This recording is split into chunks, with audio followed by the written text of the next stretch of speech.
সাহরি করার কিছুক্ষণ আগে যখন গার্লফ্রেন্ড বয়ফ্রেন্ড ফোনে কথা বলে তখন পুরুং পুরুং পুরুং পুরুং।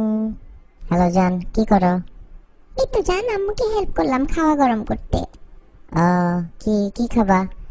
ভাত খাবো, ডাল খাবো আর একটু লেবু আর মুরগির মাংস। কি যে মজা! মজা না? খাও তাহলে। আচ্ছা জান, আম্মু ডাকতেছে, সাহরি করে আসি। যাও, লাভ ইউ। সাহরি করার কিছুক্ষণ পর যখন আবার ফোনে কথা বলে তখন পুরুং পুরুং পুরুং পুরুং। জান খাইলা? হ্যাঁ জান খাইছি, খুব মজা ছিল। তুমি খাওয়া দাওয়া করছো? হ্যাঁ খাইছি, নামাজ পড়লাম। তুমি পড়ছো নামাজ? হ্যাঁ জান পড়ছি। ঠিক আছে, কি করবা তাইলে? সকালে ক্লাস আছে না তোমার? যাও ঘুমাও, সকালই তো হয়ে গেছে অলমোস্ট। হ্যাঁ জান ঘুমাইতে যাচ্ছি। তুমি কি করবা? তুমিও ঘুমায় যাও, তোমার তো কোনো কাজ নাই।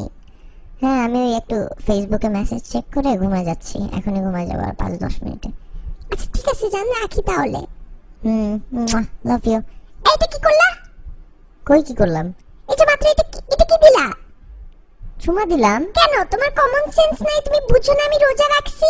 রোজা হালকা হয়ে যাবে না আমার? মাথা খাটায় কাজ করতে পারো না তুমি? আরে আজব, একটা চুমাই তো দিলাম। সারাদিনই তো দাও, মন ভরে না? সারাদিন দিয়ে তোমার মন ভরে না কেন? তোমার এত চুমা দিতে হবে কেন ফোনের মধ্যে? ফালতু যত সব, আমার রোজাটাই হালকা করে দিলা। ধুর।